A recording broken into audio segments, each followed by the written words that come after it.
Have you ever wondered what truly leads to success? Is it raw talent, high intelligence quotient, or is there something else at play? When we talk about success, there's one crucial element that often gets overlooked. That element is grit. In Angela Duckworth's enlightening book titled Grit: The Power of Passion and Perseverance, she beautifully illustrates the concept of grit as a unique combination of passion and sustained effort. This concept has been extensively researched by Duckworth herself and her team at the University of Pennsylvania. The cornerstone idea in this book is that what truly drives success isn't genius or even talent, but a unique blend of passion and long-term perseverance.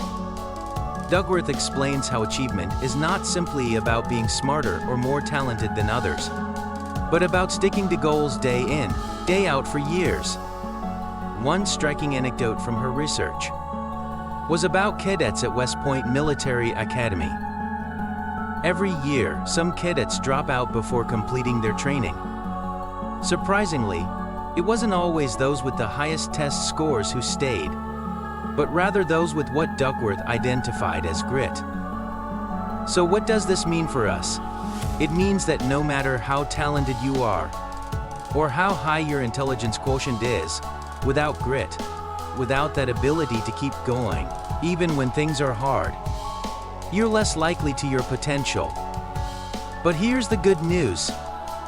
Grit isn't something you're just born with. It can be developed over time. So how do we cultivate our own grit? It starts with developing an interest in what you're doing. Find something you love so much that you want to do it every day.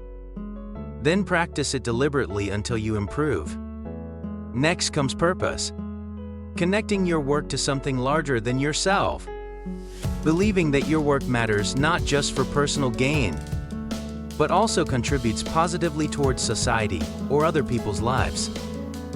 Finally, yet importantly, comes hope. Understanding that failure isn't a permanent condition, but merely a stepping stone towards improvement. Knowing deep down inside yourself that tomorrow can be better than today if only we persist. Many people perceive failure as a bad thing, but in reality, it's part of the learning process, helping us avoid repeating mistakes in our next attempt. To sum up, success isn't determined solely by talent, nor intelligence quotient. Inner strength like grit plays a decisive role instead.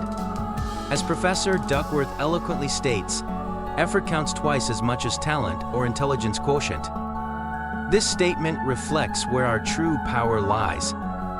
It's not just about innate abilities, but also our capacity for dedication and resilience. So let's discard fear, embrace challenges head-on, and persist in face of setbacks. Because remember, grit can turn dreams into reality through consistent effort over time. Therefore, what we all need isn't simply knowledge or talents alone. It's having courage and willpower to challenge ourselves despite failures, while maintaining perseverance, which ultimately defines our level of success. And remember this, every setback is an opportunity for comeback. So keep moving forward towards your goals with unwavering passion and perseverance. That's real grit. Let me end this talk on an inspiring note from Angela Duckworth herself. Our potential is one thing. What we do with it is quite another. So let's make the best use of our potential by harnessing the power of grit. Let's strive for success not just in terms of achievements and accolades, but in terms of personal growth and development. After all, that's what true success is all about. Become better.